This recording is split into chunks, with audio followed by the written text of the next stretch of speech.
자, 여러분. 자, 수업을 하겠습니다. 우리 지난번에 뭐 끝냈어요? 서유럽의 절대왕정을 끝냈죠. 1분 복습해 볼게요. 근데 사실상 1분이 넘죠.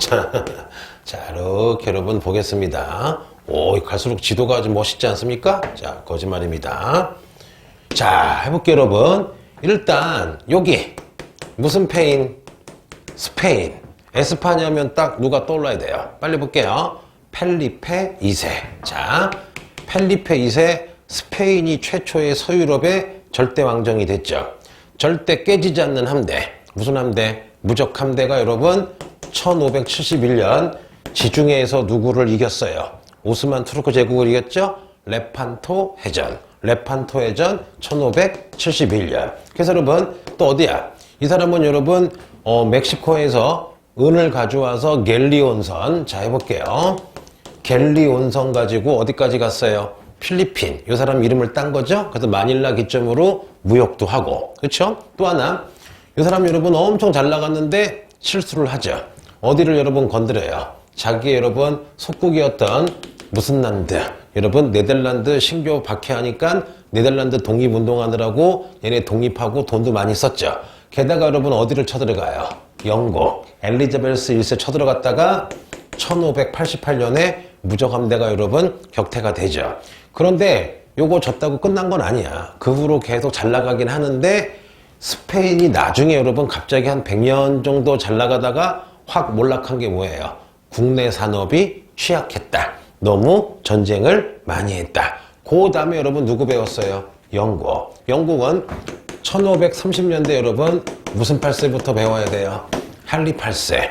이혼 문제로 국교회를 만들고 그 다음에 수장령 반포하고 나름대로 해군도 키우고 이때부터 절대왕정의 초석을 닦았죠. 그런 다음에 1560년대 여러분 누가 나와요? 엘리자베스 여왕이 나오죠. 자, 가장 큰 업적.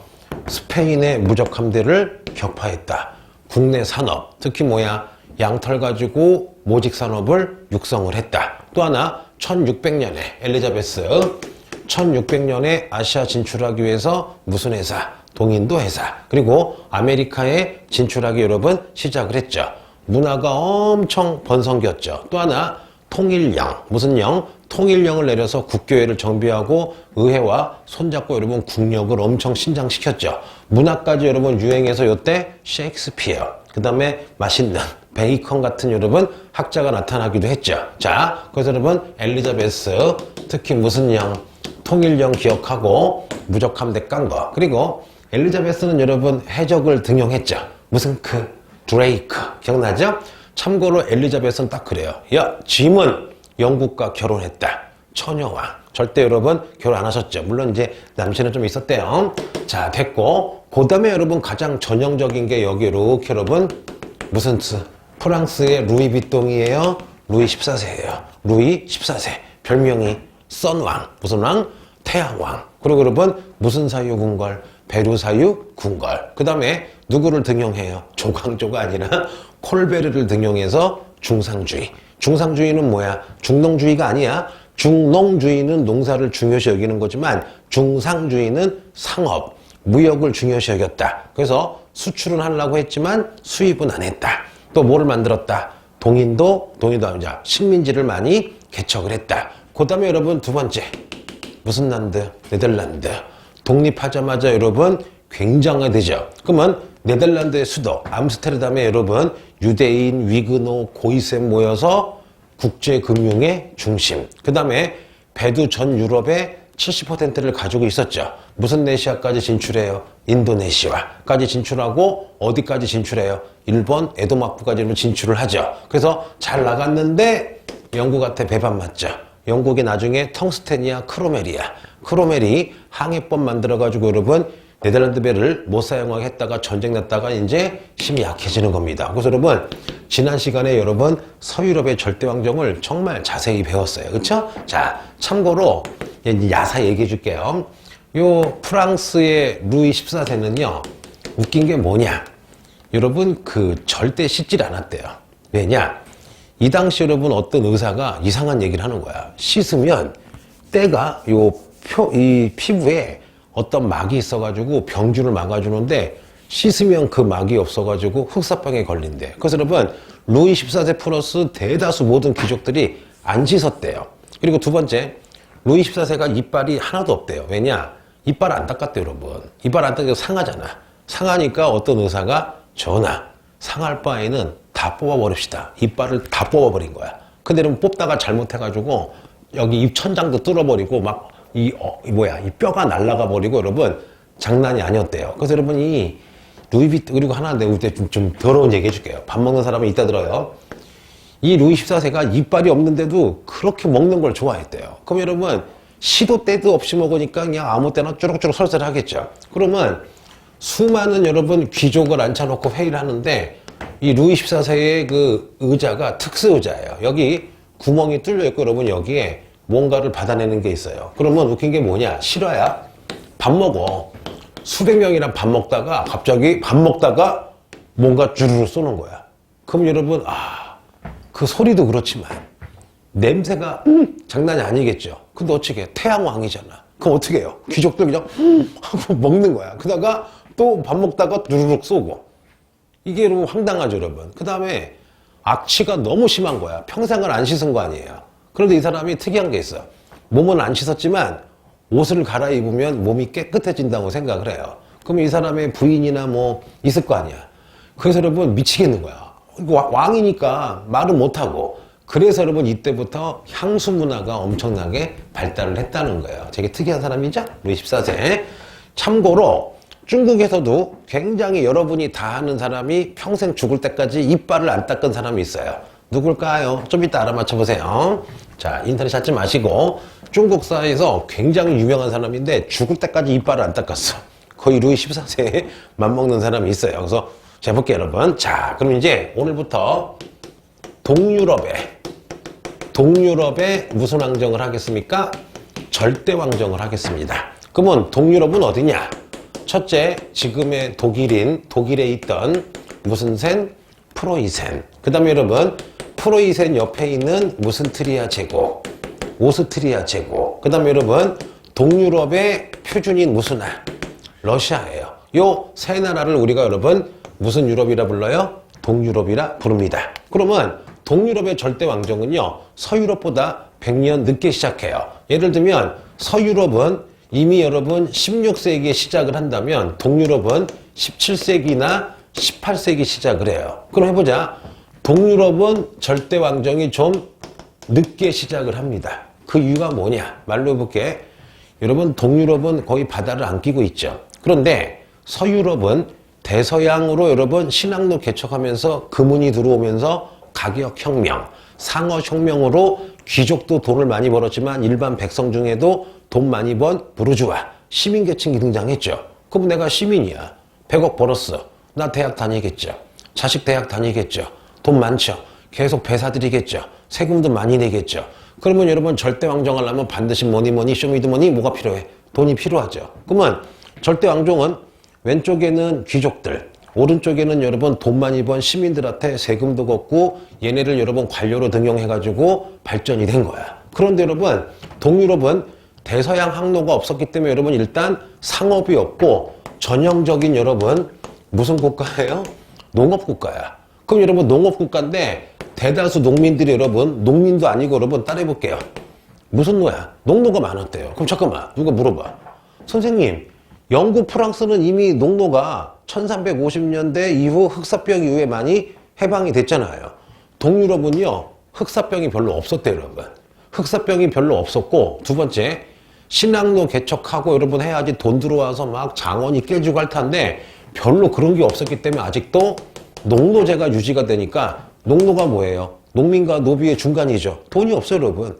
영주에게 돈 내면 그냥 그지란 말이야. 그러면 어떻게 해요? 절대 왕정하려면 돈이 필요한데 농노가 있고 무슨 세력이 없어요? 시민도 없죠. 한마디로 시민이 뭐야? 돈 많이 번 상공업자가 없죠. 그러면 시민이 없으니까 여러분 모두 별로 없어요. 도시도 없겠죠. 도시가 여러분 부의 상징이잖아요. 그리고 당연히 시민도 없고 도시도 없으니까 여러분 무슨 공업이?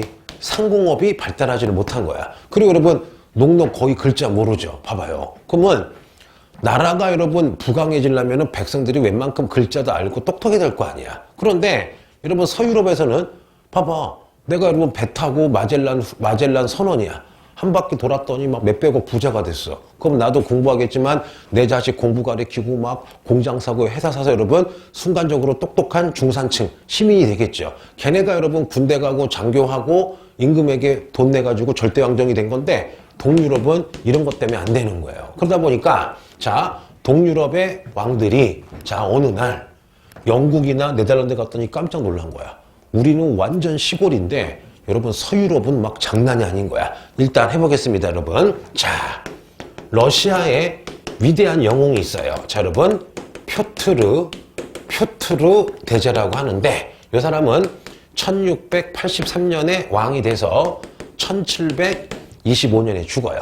거의 중국의 누구랑 거의 겹쳐요? 강희제랑 겹칩니다. 선생님이 칠판에 쓰는 연도는 태어난 시간이라 왕이 된 시간부터예요. 어렸을 때는 안 쳐. 왜? 어렸을 때 왕자니까 업적이 없잖아. 그래서 선생님이 어떤 사람의 딱 그 연도를 쓰면요, 요 사람이 왕이나 황제가 된 순간부터 한 거 여러분 알았죠? 그러면 표트르 대제는 언제 사람이에요?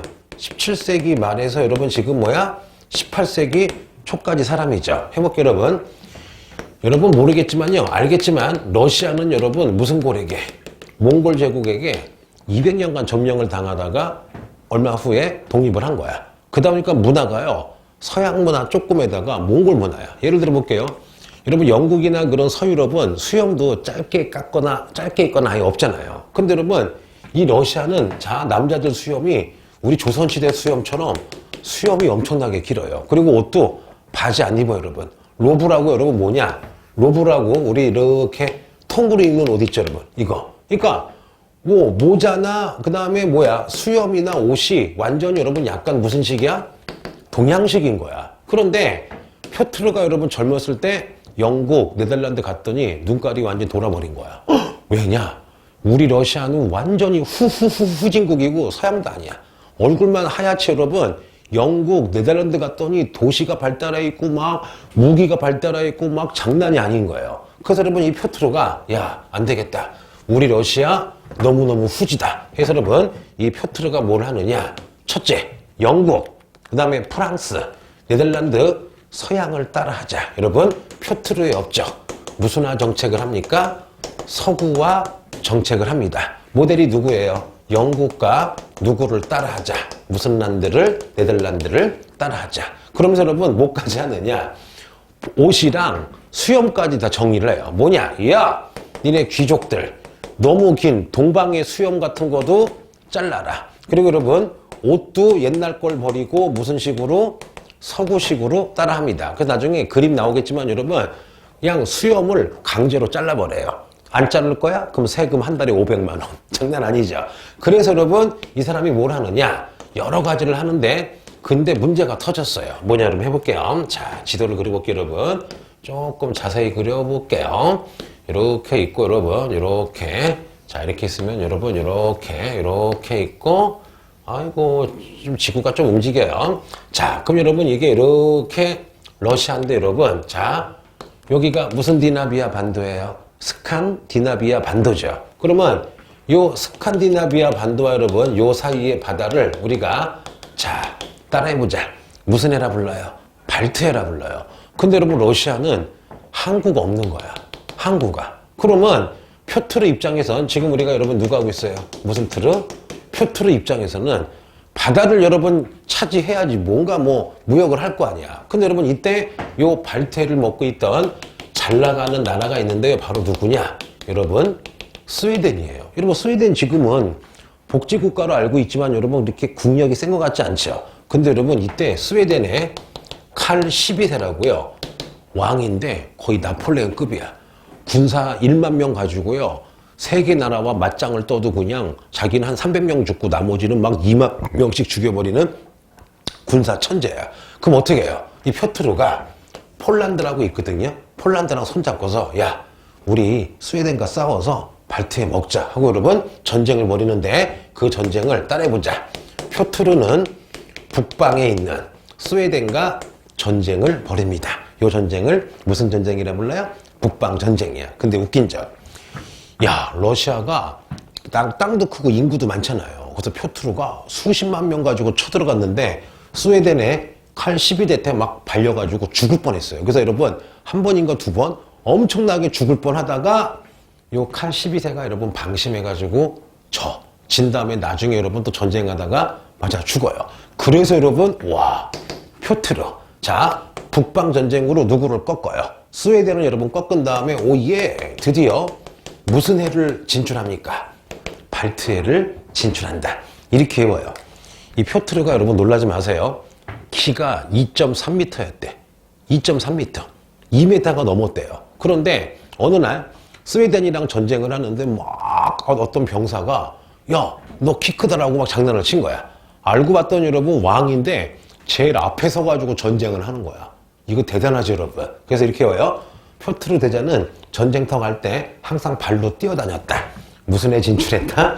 발트해를 진출했다고. 그래서 용맹해요. 진짜 전쟁이 나면 제일 먼저 여러분 앞장을 섰대요. 됐고 두 번째 자 해볼게요.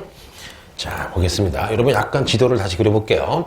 왜냐면은 내가 지도가 좀 그리는 게 어설퍼도 여러분 지도를 보는 거랑 이게 안 보는 거랑 좀 차이가 많이 나요. 그렇죠? 아니에요? 자 얘기 좀 해보시죠. 자 이렇게 있으면 여러분 이렇게 해볼게요. 자 이렇게 있고 여러분 이쪽에 이렇게 호수가 있으면 여러분 원래 러시아의 수도가 요쯤이었어요. 원래 러시아의 수도를 우리가 무슨 크바라고 불러요?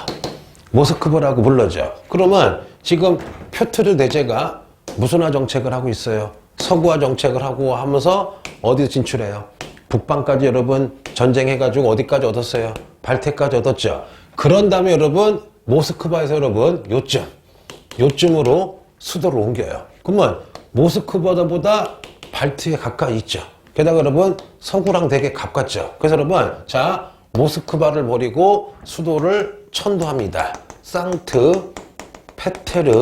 상트페테르 여러분 부르크란 도시를 만들어서 요로 천도를 합니다. 아, 그러면 일단 누구를 깐 다음에 북방 전쟁으로 스웨덴 까서 발트에 먹은 다음에 여러분 수도를 무슨 크바에서 모스크바에서 상트페테르부르크로 옮겼다. 그래서 여러분 이게 이때부터 상트페테르부르크가 1700년대부터 이제 러시아의 수도였다가 나중에 1차 대전 때 1918년인가 그때 다시 모스크바로 가는 거야. 그럼 여러분 모스크바보다 원래 누가 더 좋았던 거야? 상트페테르부르크. 잠깐 우리 학생 중에 혹시 전쟁 영화 좋아하는 사람?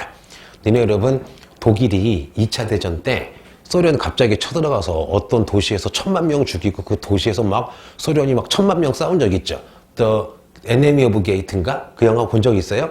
여러분 상트페테르부르크의 나중에 이름이 레닌그라드라고 들어본 적 있어요? 우리 2차 대전 중에 레닌그라드전도 되게 유명하잖아요. 그게 바로 상트페테르부르크가 나중에 레닌그라드로 이름이 바뀐 적이 있었어요. 재밌죠 여러분? 자 됐고요. 자 그래서 여러분 이렇게 표트르는 여러분 무슨화 정책을 취합니까? 서구화 정책을 취합니다. 그래서 읽어볼게요. 또 하나 이 표트르는요 여러분 어디에도 관심이 많았어요. 시베리아 즉 아시아로 진출하고 싶었어요. 자 그래서 여러분 여기가 봐봐 이렇게 이 당시 중국이 무슨 나라예요? 청나라인데 여기 딱 진출을 해서 청나라 변방을 건드렸는데 이때 청나라 황제가 너무나 잘 나가는 무슨 제예요? 강희제였죠. 근데 어떻게 해요? 표트루가 진출하려고 그러는데 강희제와 싸움 나서 그냥 절충을 하죠. 그래서 여러분 1680년대 후반에 여러분 표트루와 강희제가 자 여러분 따라해보자. 무슨 친스크 조약까지 맺어요? 네르 친스크 조약까지 맺습니다. 그래서 기출문제 요거 가지고 이렇게 장난친 문제가 있어요. 그래서 아하 서구화 정책하고 있는 표트르와 강희제가 인연이 있었구나.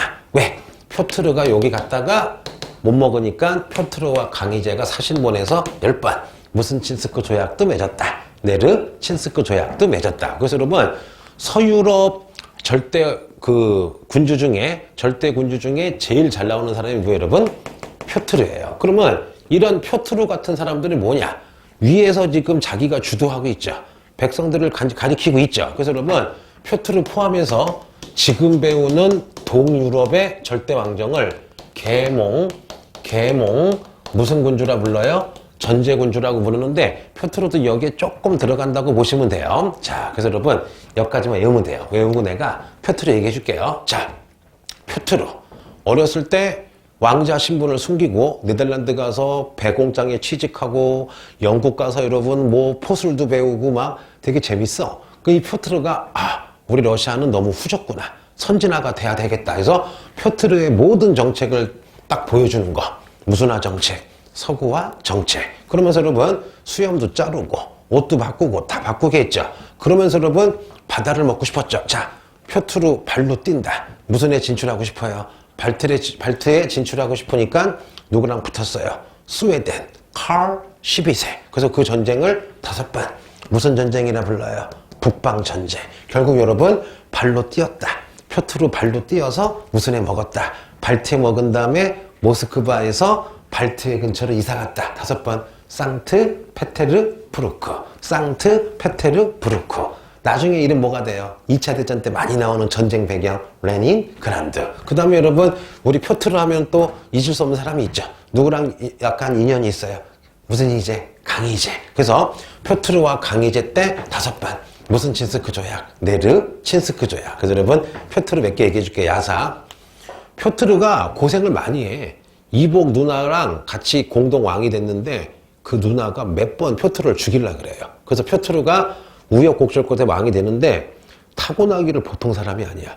여러분 15살인가 14살 때 또래 애들 300명을 데리고 병정놀이를 하는데 150명 대 150명 표를 먹은 다음에 작은 언덕을 만들어 놓고서 병정놀이를 하는데 야, 여러분 놀랬어. 애들 놀이잖아. 애들 놀인데 얼마나 과격했으면 12살에서 15살 애들 수백 명 모아놓고서 지가 장군 돼가지고 막 지휘를 하는데 한 번 장난치면 4명이 죽었대. 야, 생각을 해보면 진짜 총도 아니고 꼬마들 놀이잖아. 근데 얼마나 쌀벌하게 했으면은 전쟁 놀이 하다가 3, 4명이 죽어요. 그 다음에 또 뭐가 있느냐. 야, 대단한 사람이야. 아까도 얘기했지만 첫째, 전쟁터가 되면요 제일 앞장을 서요. 그리고 두 번째, 술을 너무 좋아해. 술을 너무 좋아하는데 여러분 진짜 호기심이 많은 거야. 예를 들면은 한번 유명한 일화가 있어요. 독일인가 어느 의대를 갔는데 그 해부하는 걸 참관을 하는 거야. 그러면 여러분 배를 쫙 가로 내장을 만드니까 표트르와 따라간 이제 귀족들이 너무 끔찍해서 토를 한 거야. 그러니까 거기 독일 사람들이 깔깔대고 웃은 거야. 저 촌놈들 해부하는 거 보고 토하네 하니까 존심이 상하잖아요. 그러니까 표트르가 토한 자기 부하들 불러서 일로 와 서우더니 시체 일부를 띄워서 강제로 먹인 거야. 장난 아니죠, 여러분. 그 다음에 좀 너무 과격해. 뭐냐?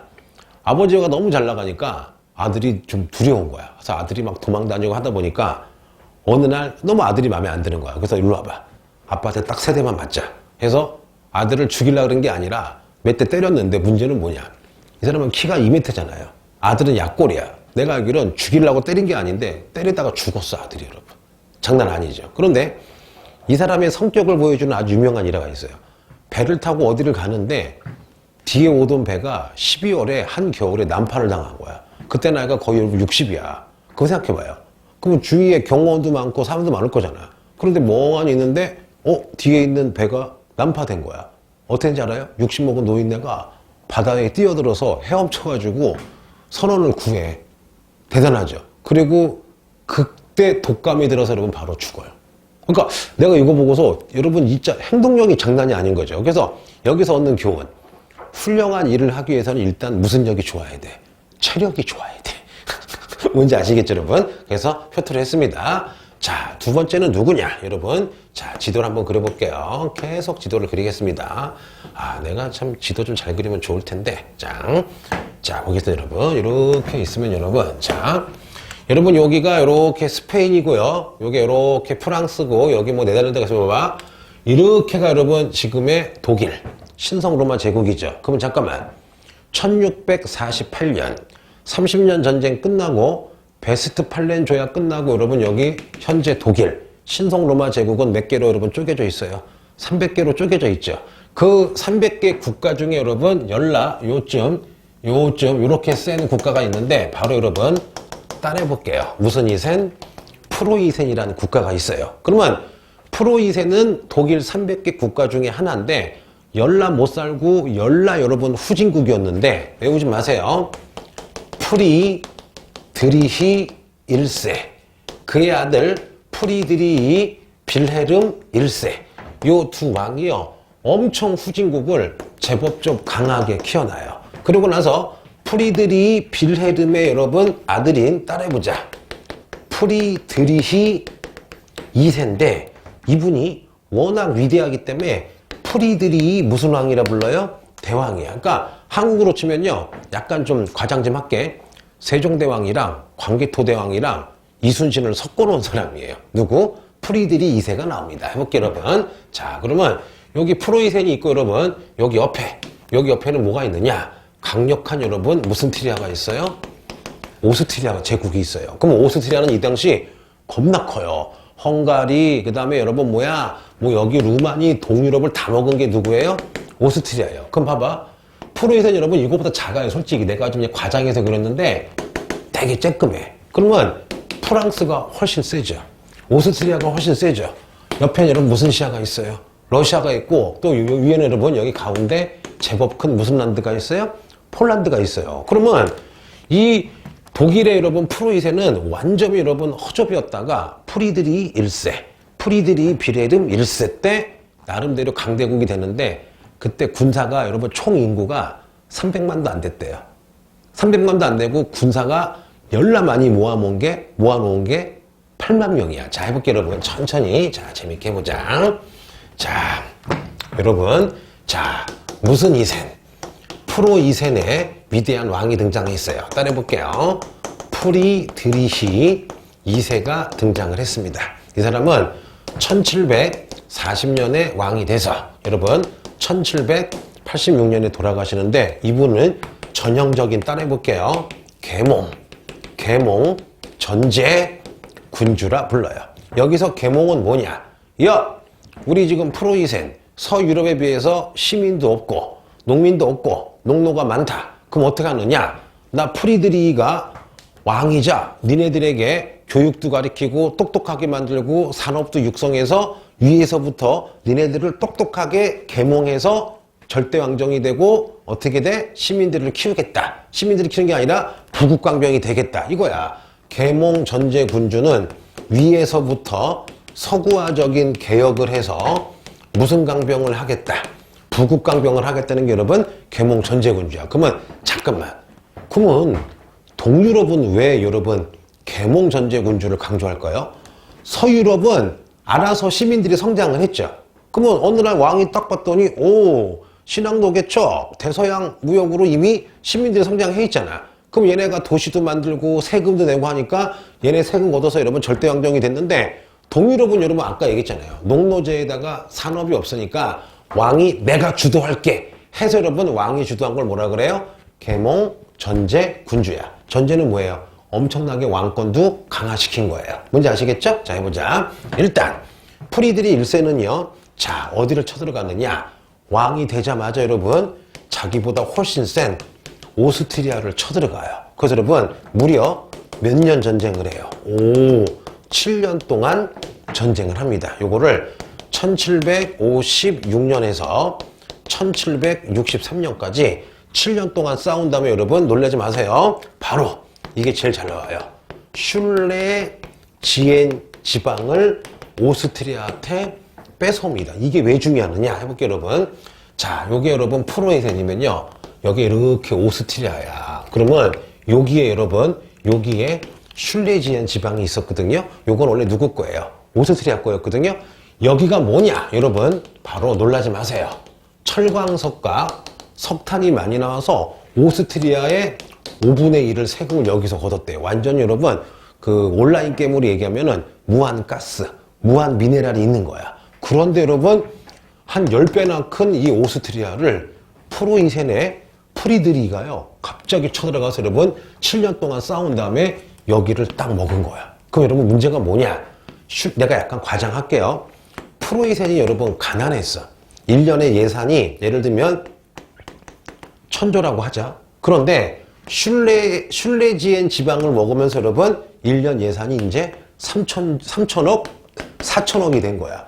이것 때문에 여러분 군사를 엄청 키우고 저거 먹었기 때문에 엄청난 나중에 강대국이 되는 거예요. 그래서 프리드리히 2세의 가장 큰 업적 오스트리아를 공격해서 7년 전쟁을 벌인 다음에 완전 알짜인 어디를 먹었다. 슐레지엔 지방을 먹었다 했고, 또 하나 여러분, 이 프리드리 2세는요 계몽 전제군주죠. 좋은 말을 해요. 야, 내가 왕이 된 거는 백성들을 해피하게 만들려고 한다. 나의 가장 큰 기쁨은 뭐냐? 백성들이 행복한 거다. 응? 내 얘기 잘 들어라. 그래서 내가 이거 솔직히 겉만 그런 거지 실제로는 여러분 왕권이 겁나 세요. 그래서 이 프리드리가 뭐라 그러냐? 거치나마 야, 내가 니네들을 위해서 항상 희생을 하겠다. 나는 국가 제1의 공복이다. 여러분, 공복이 뭐야? 배고픈 게 아니라 나는 국민의 노예가 되겠다. 이런 식으로 겸손 떤 건데, 솔직히 여러분, 이게 수능이 겁나 잘 나와요. 겁나 잘 나오지만 이거는 겸손한 표현이지 실제로는 여러분 굉장히 왕권이 세죠. 그래서 프리드리 2세가 딱 나오면 첫째, 뭐가 많이 나와요? 오스트리아랑 7년 전쟁에서 슐레지엔 지방을 먹었다. 그리고 이게 제일 많이 나와요. 나는 국가 제1의 무슨 복이다. 공복이다 해놓고선 여러분 실제로 왕권을 강화시켰죠. 또 하나 여러분, 요 프리드리 2세는요 모두 하느냐? 여러분 굉장히 많은 개혁을 해요. 그래서 뭐 하냐? 자, 관료제도 개혁을 하고 군대도 교육을 하고 교육도 여러분 개혁을 해서 굉장한 관료와 군대와 교육을 여러분 육성해서 무슨 집권 국가로 만들어요? 중앙 집권 국가도 만들고, 그 다음에 네 번째 여러분 되게 이거 외우지 마세요. 종교적으로 관용적이었대요. 왜냐? 여러분 아무리 종교 전쟁이 끝냈지만 신교와 구교 간의 갈등이 있었겠죠. 그거를 여러분 아주 그냥 조화롭게 해서 종교도 서로 안 싸우게 인정을 해줬대. 그러니까 전쟁도 잘하지만 여러분 뭐를 잘하는 거야? 내치도 굉장히 잘하죠. 또 하나 여러분, 이 사람이 궁궐을 만드는데 요거 되게 잘 나와요. 자, 물어보자. 궁궐 중에 여러분 프랑스의 루이 14세에 무슨 사유 궁전이 있었어요? 자, 루이 14세에 여러분 무슨 사유? 베르사유 궁궐은요 방이 1000개고 딱 가는 순간 막 웅장하고 엄청 거대해요. 이렇게 나중에 할 거야. 엄청 웅장하고 거대한 이런 베르사유 궁궐의 양식을 바로크 양식이라 불러요. 무슨 그 양식? 바로크 양식. 그런데 이 프리드리히는 좀 섬세했나 봐. 섬세하다 보니까 여러분 이런 베르사유 궁궐처럼 무지 큰 게 아니라 여러분 아담하면서 세련된 궁궐을 짓거든요. 그 궁궐 이름을 상수시 궁궐이라 부릅니다. 무슨 수시 궁궐? 상수시 궁궐. 그림으로 보여줄게요. 그러면 봐봐. 베르사유 궁궐이 여러분 뎁다 크면요 상수시 궁궐이 되게 쬐끔해요. 쬐끔한 대신에 되게 아기자기하고 섬세하고 우아하대요. 그래서 이런 상수시 궁궐 같은 스타일을 나중에 할 거 여러분 로코코 양식이라 불러요. 그럼 물어보자. 자, 손 들어봐요. 자기는 바로크 스타일이다. 바로크는 뭐냐? 집에 딱 들어가면은 한 1km 쫙 길이 있고 가면 여러분 막 엄청난 큰 저택에 대리석에 방이 막 교실 4배만 해. 난 별로 싫어 그런 거. 무서워 나는. 근데 로코코는 뭐냐? 문 열고 딱 들어갔는데 예를 들어볼게. 200총 되는데 방 8개에다가 마루 있고 막 아기자기하게 막 쌍드리에 있고 여러분 좀 포근한 분위기. 그러면 여러분들 뭐 좋아할까? 모르겠어요. 사람마다 틀린. 나는 바로크는 무서울 것 같아. 너무 크잖아. 로코코 상수시 됐고. 6번째 해볼게요 여러분. 이 6번째 이 프리드리히가요 누구랑 친했느냐? 나중에 배울 거 여러분 바로 18세기 프랑스에서 무슨 주의의 효시 계몽주의로 유명한 철학자 여러분 혹시 볼테르라고 들어봤어요? 이 볼테르와 엄청 친해요. 그래서 이 프리드리히 2세가 계몽을 좋아하죠. 계몽을 좋아하게 된 이유가 누구랑 되게 친했다. 볼테르와 친했다. 그래서 여러분 웃긴 얘기 해줄까요? 상수시 궁궐에 볼테르를 초대해서 2년인가 3년 동안 볼테르한테 배워요. 그래서 내가 알기로는 상수시 궁궐에 가면 방에 어떤 방의 이름이 있는데 그 방의 이름이 볼테르 방이래. 왜냐? 거기서 볼테르가 묵었대요. 그리고 또 하나만 더 해볼게요 여러분. 자, 요 프리드리히 2세는요 바로 마키아벨리를 되게 싫어했대요. 여러분 마키아벨리가 쓴 책이 바로 무슨 논이에요? 군주론이죠. 내용이 뭐야? 왕은 잔인해야 된다. 왕은 교활해야 된다. 왕은 경우에 따라서 배반을 때려야 된다. 가 마키아벨리잖아. 근데 프리드리는 아니다. 나는 국가 제1의 공복이고 나는 국민들을 행복하게 하기 위해서 왕이 된 거다. 내가 봤을 때 저 마키아벨리의 군주로는 양아치다 하면서 여러분 책을 쓰는 게 뭐냐? 나는 반대한다. 마키아벨리처럼 왕은 야비하고 천박한 게 아니라 나는 진심으로 국가 제1의 공복으로서 국민들의 행복을 증진하기 위해서 왕이 됐기 때문에 네가 얘기하는 양아치가 아니야 하면서 여러분 프리드리 2세가 쓴 책이 뭐예요? 반 마키아벨리론이란 여러분 책을 씁니다. 재밌죠 여러분? 그래서 아까 방금 배운 무슨 대제 표트르 대제가 많이 나오는데 솔직히 여러분 기출문제를 풀다 보면요 표트르 대제보다 더 많이 나오는 게 누구예요? 프리드리 2세입니다. 프리드리 2세. 근데 누가 더 앞시대야? 표트르가 훨씬 빠르죠. 표트르가 1683년도인가 2년도에 그 왕이 됐는데 이 사람은 60년 후에 왕이 되니까 표트르가 한 세대 앞이 되겠죠. 그렇죠? 둘이 만난 적이 없겠죠. 이 사람 왕이 됐을 때는. 자, 이제 지어볼게요. 자, 천천히. 자, 독일의 300개 국가 중에 하나였던 무슨 이센? 프로이센이 여러분 전 독일 중에서도 못 사는 국가였는데 누구 덕에 여러분 최강국이 되기 시작합니까? 프리드리 2세. 그래서 프리드리 2세를 야 프리드리라는 말이 많이 써. 할아버지는 프리드리 1세, 아빠는 프리드리 비레르 1세. 헷갈리죠. 그래서 현재로는 프리드리 대왕이라 부른대요. 그러면 프리드리는 계몽 따라해볼게요. 동유럽이니까 계몽 절대 전제 군주다. 그러면서 오스트리아를 두드려 팼어요. 그래서 프로이센과 오스트리아가 싸웠는데 5번 7년간 싸웠다. 무슨 전쟁? 7년 전쟁으로 야 완전 무한 미네랄, 무한 가스. 자, 5번 슐레지안 지방을 먹으면서 강대국이 된 거예요. 두 번째, 국가 제1의 공복이다. 이게 제일 많이 나와. 나는 국가 제1의 공복이다. 프리드리 2세. 그리고 누구랑 친했어요? 볼타기아, 볼테리아. 볼테르와 친해서 볼테르 자기 궁궐에 많이 모셨죠. 자, 무슨 수시? 상수시 궁궐은 코코코 무슨 코 양식? 로코코 양식. 됐고요. 그 다음에 자, 반 마키아벨리론을 썼다. 이렇게 하시면 되는데 또 여러분 재밌게 야사 얘기해 줄게요. 여러분 내가 보니까 이 프리드리 2세는요 아버지가 진짜 웃겨요. 아버지 얘기할게요. 프리드리 2세 아버지가 프리드리 빌헬름 1세인데 완전 좀 약간 좀 격하게 얘기해. 꼴통이야. 뭐냐? 앞에 형 2명이 있었거든요.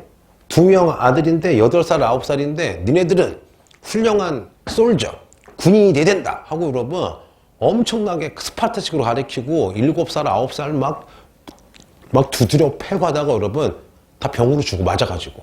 그리고 여러분 프리드리 2세도 매일 맞아. 그럼 맞다가 엄마가 말리면 엄마도 패고 막 신하도 패요. 그래서 이 아빠가 또 뭘 하느냐? 프리드리 2세랑 하도 아빠가 괴롭히니까 한번 가출하려고 했는데 어떻게 해요? 가출을 도왔던 친구를 잡아다가 목을 자른 다음에 프리드리 가다 놓은 방에다가 그거 앞에다가 딱 목을 이렇게 창문으로 보여줘. 장난 아니죠, 여러분. 그리고 아들이 법을 어겼다고 사형을 언도해서 죽이려고 그래. 누가 말려요? 수많은 막 귀족들이 말려서 여러분 간신히 살아남아요. 근데 이 프리드리가 대단한 게 뭐냐? 여러분 하나 해줄게요. 니네 이 당시 영화 보면은 북친 사람 있죠? 꼬마애가 막 봐봐. 꼬마애가 여러분 앞에서 싹 북치면은 여기 군인들이 일렬로 촥촥 가다가 딱 서가지고 총수 빵빵 쏘는 거 있죠? 그거를 만든 사람이 누구야? 프리드리예요. 그 전까지는 그냥 대충 걸어가다가 싸웠는데 여러분 우리 영국 영화나 막 이 당시 17, 18세기 영화 보면은 군인들이 각 잡고서 이렇게 붙이면은 일렬로 걸어가다가 동시에 쓴 다음에 딱 총 쏘고 뒤로 나온 거 있죠. 그거 만든 사람이 이 사람이에요. 대단하죠. 아이고 떨어뜨려 잠깐만. 자, 여하튼 나중에 또 야사 얘기해 줄게요. 그러면 프리드리 2세가 끝났습니다. 자, 그럼 여러분 이제 하나만 더 해볼게요. 뭘 하느냐? 자, 오늘 지도 엄청 그린다. 자, 미술가가 된 기분이에요. 자, 그럼 여러분 지금 누가 마탱이 가느냐 여러분? 여기 거대한 여러분 제국이었던 무슨 트리아? 오스트리아 지금 미치고 환장하겠죠? 왜? 매일마다 여러분 누구한테 맞아요? 프로이센에게 사실상 2번 져. 왜? 7년 전쟁 전에도요. 오스트리아 왕위 계승 전쟁에서 슐레지안 뺏기고 또 7년 전쟁으로 확보를 한 거야. 그러면 이 오스트리아에 여러분 따라해볼게요. 요제프 2세라는 여러분 왕이 와서 야, 안 되겠다. 우리 오스트리아가 쬐끄만 국가, 요만한 국가 누구에게도 프로이센에게도 안 되는구나. 그래서 여러분 이 사람이 나름대로 여러분 엄청난 개혁을 많이 해요. 뭐 군사, 종교 여러 가지 개혁을 하는데 문제는 뭐냐? 프로이센 성공했죠. 표트르 성공했죠. 근데 여러분 이 오스트리아의 요제프 2세는 수많은 개혁을 했어. 뭐 종교 개혁도 하고 군대 개혁, 교육 개혁, 뭐 여러 가지 개혁을 했는데 오스트리아가 여러분 큰 만큼 귀족과 보수 세력이 많겠죠. 그래서 여러분 이 요제프 2세가 많이 개혁을 했지만 결국 개혁이 효과를 못 얻어요. 나중에 요 이후에 점점 약해지게 되는 거예요. 그래서 그래서 요제프 2세도 오스트리아의 계몽 전제 군주였다. 하지만 여러분 많이 실패했다. 뭐 요 사람 하면 그냥 업적이 뭐냐면요. 요 사람이 되게 누구랑 친했대? 모차르트인가? 모차르트 맞나? 모차르트랑 친했다. 뭐 그 정도? 자, 됐고요. 자, 그래서 오스트리아는 여러분 별거 없어요. 요제프 2세인데 근데 요제프 2세 말고 엄마가 있어요. 마리아 테레지아라고 있거든요. 요 마리아 테레지아가 완전 여걸이야. 사실상 여러분 옛날에는 요제프 2세가 아니라 둘 같이 나왔어요. 요제프 2세의 엄마가 마리아 테레지아인데 사실상 이 여자가 오스트리아의 황제라고 보시면 돼요. 물론 남편이 있지만. 그래서 실제로 오스트리아의 군사를 키우고 좀 한 거는 요제프의 엄마인 마리아 테레지아랑 같이 한 건데 결론은 뭐냐? 역사는 여러분 지금 결과죠. 과정도 중요하지만 결론적으로 좀 실패를 했기 때문에 그냥 나오기만 해요. 됐고 이제 한 명만 더 하면 됩니다. 누구냐? 여러분 다 끝났어요. 자, 보자. 여러분 어느 날 한 수십 년이 흘러서 여러분 표트르 3세라는 애가 황제가 됩니다. 그럼 얘는 누구냐? 표트르 대제의 한 손자? 증손자가 되겠죠. 그런데 좀 이 사람 좀 제가 비아냥거릴게요. 좀 바보야. 왜냐? 좀 머리가 원래 안 좋은지 조금 좀 스타일이 이상해요. 러시아 황제인데 누굴 사랑하느냐? 프로이센의 프리드리히를 제일 존경해. 뭐라고요?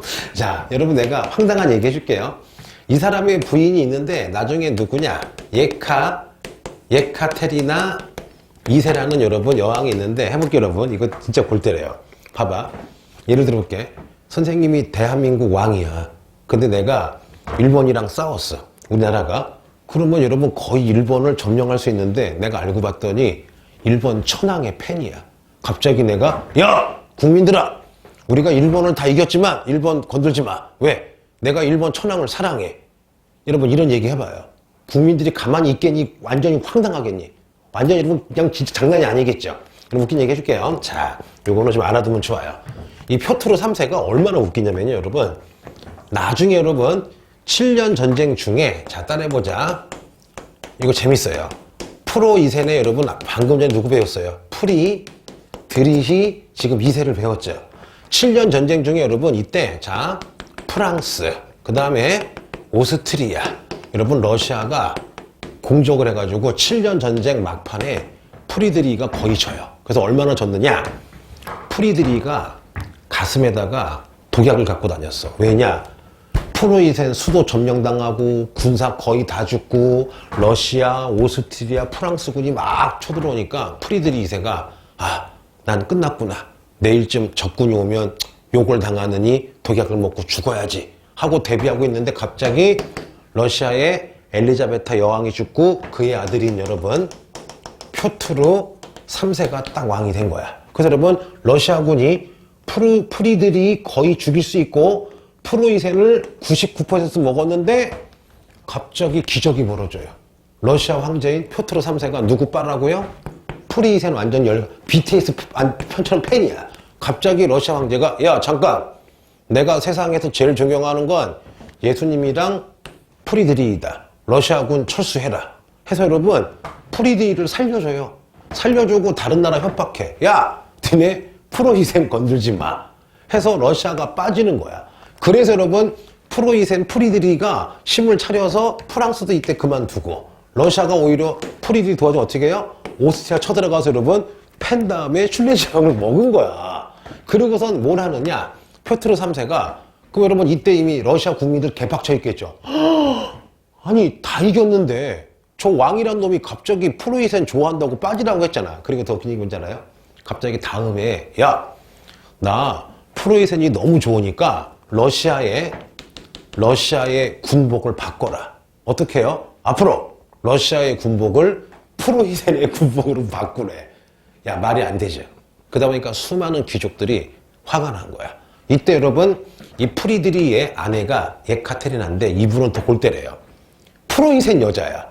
근데 프로이센에서 러시아 시집 와서 러시아 말로 얘기를 하고 러시아어를 배우고 종교도 바꿨어요. 러시아 정교로. 그랬을 때 귀족들이 저기요 여왕님 부인님 왜 우리 귀족이 당신을 지지할 테니까 당신 남편을 없애버리고 당신 여왕이 되라 했더니 이 여자분이 뭐예요? 하면서 오케이를 해요. 그 어떻게 여러분 밖에 나가 있는 남편을 잡아다가 감금해서 나중에 죽여요.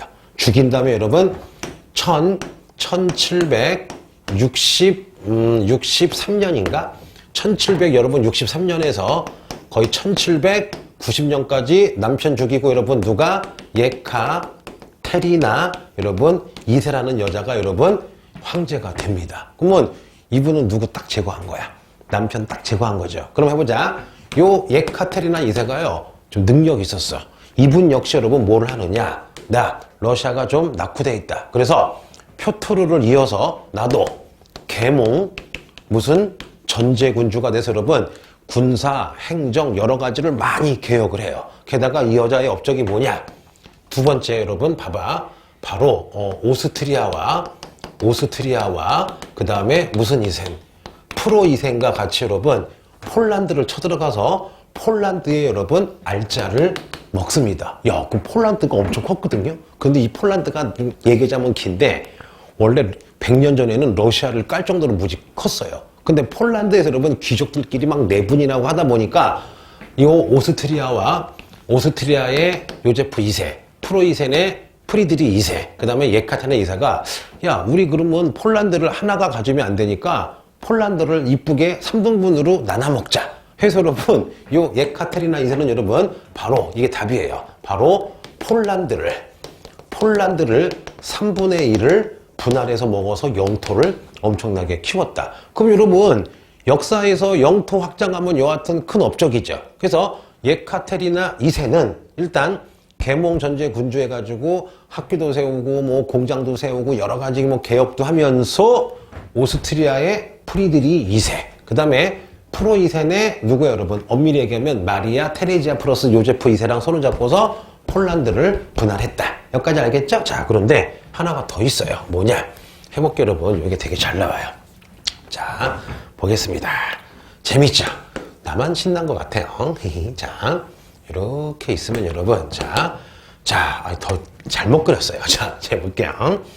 자, 여러분 이렇게 있으면 자, 이렇게 있고 자, 여러분 아까 이렇게 지도 공부 없이 세계지입니다. 요게 표트르가 먹었던 여기가 무슨 해예요? 발트해. 여기가 북해고 여기 발트해 여기. 자, 잠깐만. 표트르가 먹었던 게 북방 정책으로 발트해죠. 그럼 여러분 요 바다를 우리가 무슨 해라 불러요? 지중해고요. 여기 좀 다시 그릴게 미안해. 이렇게 그리면은 요게 터키죠. 그럼 여러분 여기 그리스와 터키 여기 아래 호수같이 생긴 요 바다를 꺼무타. 자, 무슨 해라 불러요? 흑해라 불러요. 그럼 여러분 여기에 요렇게 볼록 튀어나온 반도가 있어요. 아, 맛있어요. 자, 우리가 요 반도를 무슨 반도라 불러요? 크림 반도예요. 그럼 여러분 요거 지금 요 크림 반도랑 흑해가 누구 거였느냐? 오스만 투르크 제국 거였어요. 그런데 예카테리나 2세가 우리 할아버지가 표트르가 발트해를 먹었어. 그럼 여러분 요거 여기로 가는 거잖아. 그러면 요 흑해로 진출하면 여러분 좋죠. 그래서 어떻게 하느냐? 예카테리나가요 오스만 투르크를 두드려 패서 바로 여러분 무슨 반도를 먹어요? 크림 반도를 먹어요. 그러면 크림 반도를 먹었다는 건 여러분 바로 러시아가 이제 얼로 진출한 거야. 흑해로 진출한 거죠. 그럼 이렇게 해요. 이유가 여러분 어쨌든 간에 예카테리나가 누구 죽였어요? 남편 죽였죠. 마음이 검죠. 흑하죠. 그래서 예카테리나는 어디에 진출했다? 흑해에 진출했다. 무슨 반도? 크림 반도. 또 폴란드를 분할했다. 그래서 여러분 이렇게 아시면 돼요. 그래서 나중에 여러분 다음 시간에 할 때 한번 총정리해 줄게요. 그래서 요거 되게 쉬운 듯이 보이는데 그냥 수많은 교과서랑 여러분 참고서에 보면은 막 이렇게 도표로 만들어져 있잖아. 그냥 그때 볼 건 알 것 같죠. 그때 보면은. 근데 안 그래요, 여러분.